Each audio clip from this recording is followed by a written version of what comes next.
भैया एक कहानी प्रतापगढ़ की है। एक किसान बहुत ही गरीब था, वहां सूखा पड़ गया, अकाल हो गया, बड़ी दुर्दशा हुई। जमींदार और किसान की बातें हैं। लोग हमेशा गरीबों का खून चूसते आए हैं। बड़े लोग गरीब के साथ क्या अत्याचार होता है, इसे गौर करके सुने दोस्त। तो लिखूं जिला प्रतापगढ़े की दासे ताने महान, और रहा गरीबुल वतन में एक ललू राम है किसान। पड़ा भारी अकाल गड़बड़ाई गई किसानी, और 4 दिन हो गए लोग जीते पी पी करके पानी। दोस्तों, उसी समय ललऊ राम किसान की औरत बीमार हुई, हालत बड़ी खराब।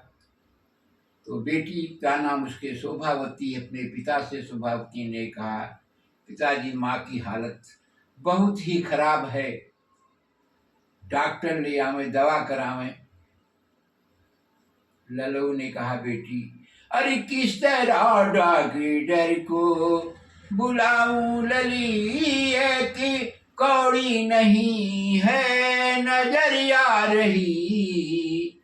4 दिन हो गए आज खाए हुए, ऐसा लागे कि टूटी कमर जा रही। 4 दिन हो गए तो हे पिता हाल माता कहे इस तरह, आखिरी मौत की बस लहर आ रही, वरना मर जाएगी रो रो शोभावती साथ छोड़ी अगर मेरी मैया कहीं, वरना।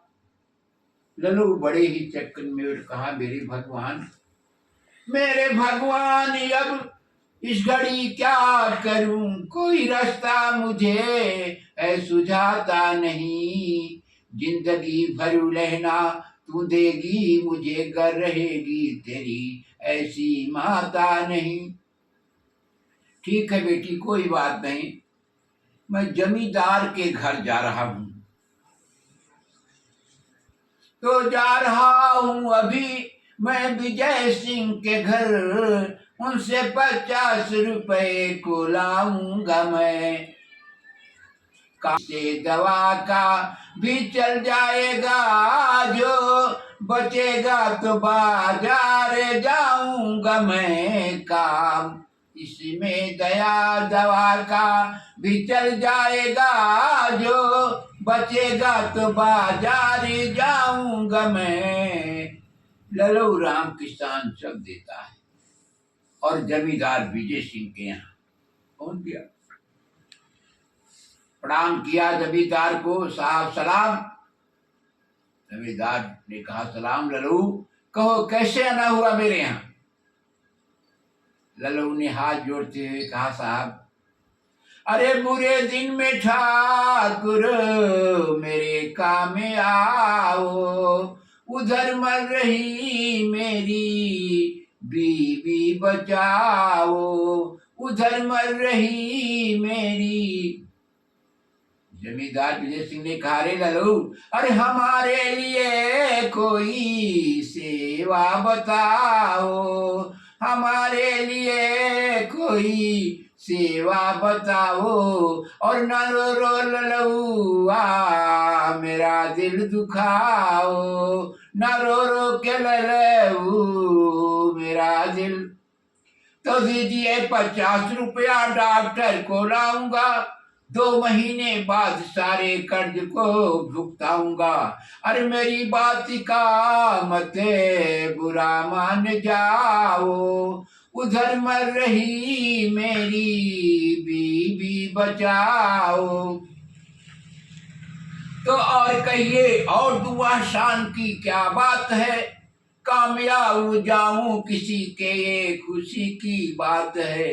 अरे न भैया लल्लुआ हमें दुख सुनाओ, न भैया लल्लुआ तो दीजिए 50 रुपया, लीजिए रुका लिखा, काम आने पर जिससे आप भी दे में दिखा। अरे मेरी बात का मत बुरा मान जाओ, मेरी बात का मत। उन्होंने कहा ठीक है। लल्लू 50 रुपया लल्लुआ को देता है और लल्लू 50 रुपया लेकर चल देता वहां से। उसके जाने के बाद जमींदार ने अपने दोस्त से कहा, दोस्त कमाल, उसके दोस्त का नाम है कमाल, और कमाल एकदम कमाल का आदमी है। अरे जल्दी 85 के आगे 0 बढ़ा, जल्दी 85 के आगे 0 बढ़ा, ऐसा मौका दोबारा नहीं आएगा। अब ललुआ हमारा बिगाड़ेगा क्या, ब्याज मूल बढ़ जाएगा, ब्याज आ जाएगा। अब ललुआ हमारा। कमाल ने कहा दोस्त लीजिए, लिख दिया 500 रुपया, और ठाकुर विजय बात ही बात में दो इजाजत अगरचे मुझे दोस्त मन, तो धरुला के रुपया इन्हीं हाथ में जो इजाजत अगरचे। ये डाकू का भेष बना करके रास्ते में लल्लू से जो है छीन लेता है वो 50 रुपया में। ये घर पहुंचता है, इधर उसकी बीबी मर जाती है। बीबी को लेकर के जो है ये गया फूकने उनको श्मशान घाट पर। वहीं बगल की एक दास्तान है दोस्तों। तो था एक गांव समीप एक ठाकुर का घर प्यारा था, बड़ा लड़का पुलिस इंस्पेक्टर छोटा रहा हमारा था। दोनों की माँ तारावती रोशन कुलू जियारा था, चंदन नंदन 2 भाई ईर्षा करे करारा। खिलाती माँ रोटी कोई मोटी कोई छोटी, बड़े को ताजी बोला चंदन देख कर अपनी रोटी बासी। माँ तुम मुझे बासी खाना खिलाती हो, बड़े लाट साहब को घी लगी हुई, और ताजी रोटी खिलाती हो माँ, ये माँ का फर्ज नहीं है। नंदन इंस्पेक्टर ने कहा चंदन तेरी किस्मत ने बासी रोटी ही लिखा है चंदन। चंदन ने कहा भैया, अरे ज्यादा बढ़ बढ़ के भैया न बातें करो, तुम दरोगा भी होगे तो थाने के हो, उम्र में हो बड़े जीत सकते नहीं गी, लगी ताजी रोटी ही खाने के हो, उम्र में हो बड़े जीत। माँ तारावती ने कहा कि मैं भी खाती हूँ चंदन, हरामी है तू, घूमता है हमारा इधर से उधर, खाने पीने में हमेशा ईर्षा करे, तू भी करे कुछ कमाई रकम बाधी कर। चंदन ने कहा माँ हमेशा इसी के तरफ बोलती, ये पुलिस है तो मैं डाकू बन जाऊंगा। नंदन ने कहा रे बेटा भैया चंदन नंदन, तो अगर तू डाकू बन जाएगा तो टूट जाएगी हड्डी गिरफ्तार में। दोनों में विवाद हो जाता है। इसके बाद नंदन अपनी ड्यूटी पे जाते हैं, ये जो है इधर आ जाते हैं कि बाजार जाते हैं साग सब्जी लेने। इधर दोस्तों इस तरह से जो है महीना पूरा हो गया, उसका ब्याज नहीं मिला। लल्लू राम किसान लेकर के नहीं गया क्योंकि घर की इधर दशा दुर्दशा ये थी, उधर पैसा भी छीन लिया गया था। लल्लू से विजय जमींदार सिंह ने कहा कमाल से कि दोस्त कमाल तैयार हो और जा लल्लू घर आज, 2 महीना हो गया दिया न साला ब्याज। जाओ ब्याज सहित पैसा लेकर के आओ, नहीं तो जो है उसे बात कर ले आओ। अब इधर जो है कमाल सिंह पहुंचते, लल्लू राम किसान को मारते पीटते हैं, उससे पैसा मांगते। उसने अपनी पूरी दास्तान बताई।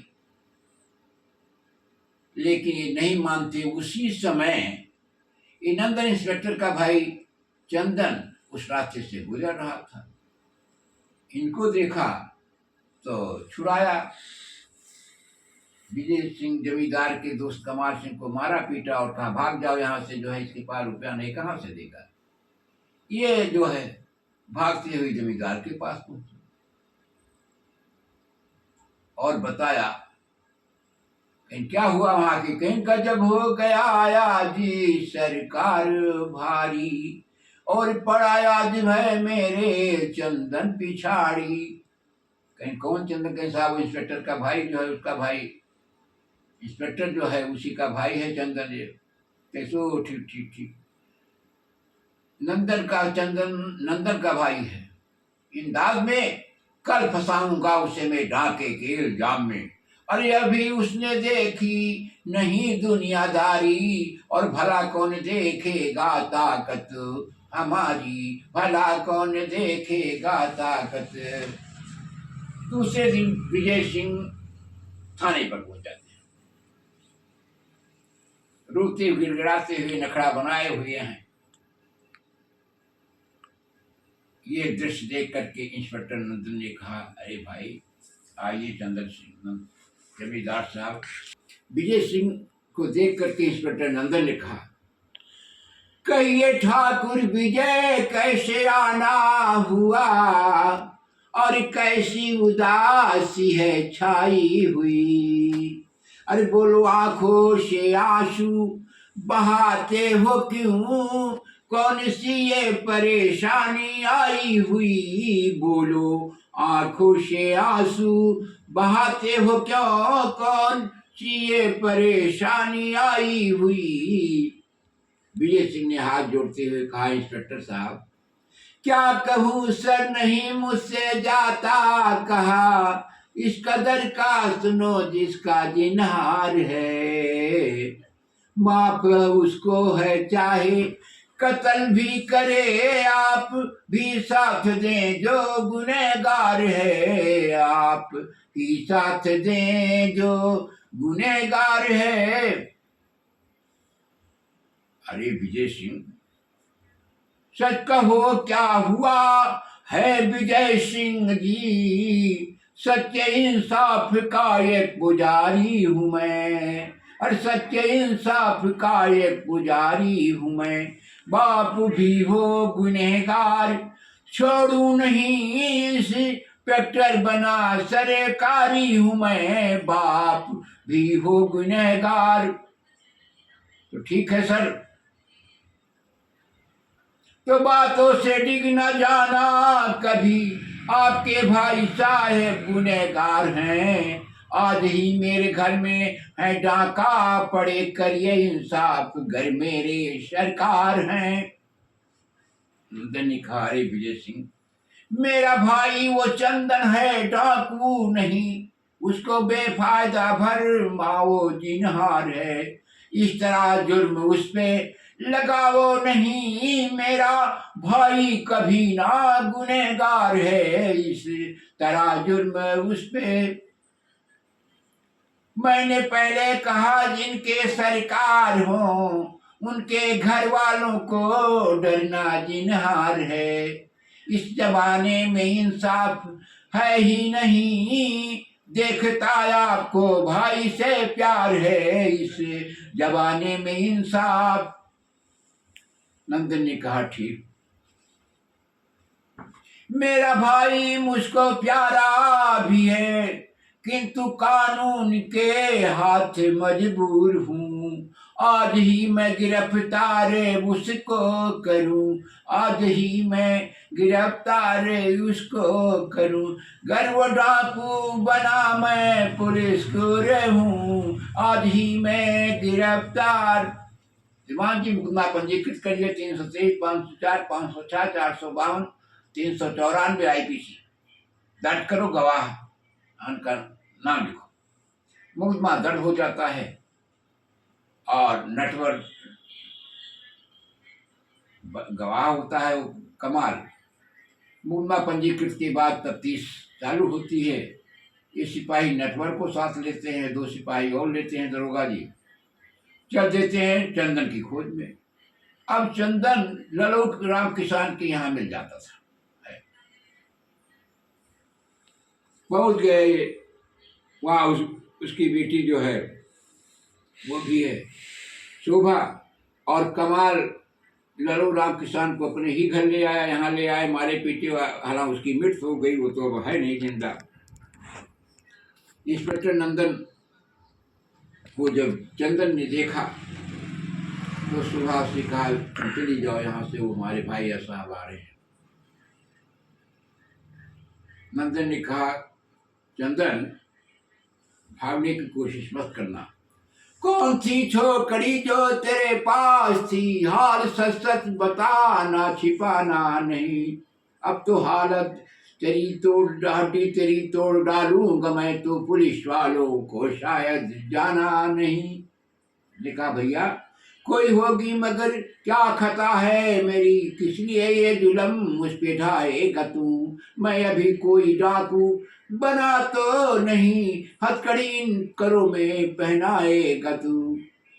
चंदन ने कहा अरे चंदन इतना भोला न बन, होश में बात कर, आज ही तूने लूटा विजय सिंह का घर।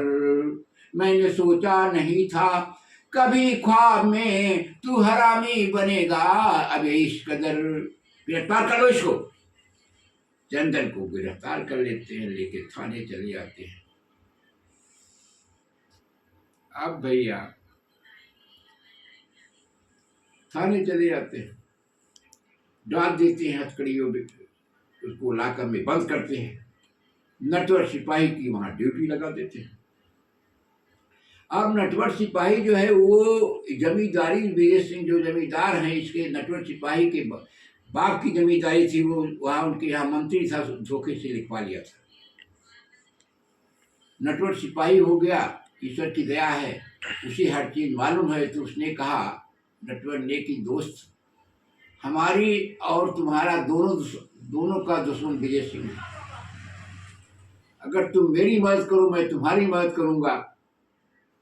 उसने कहा कोई बात नहीं, हमें छोड़ो।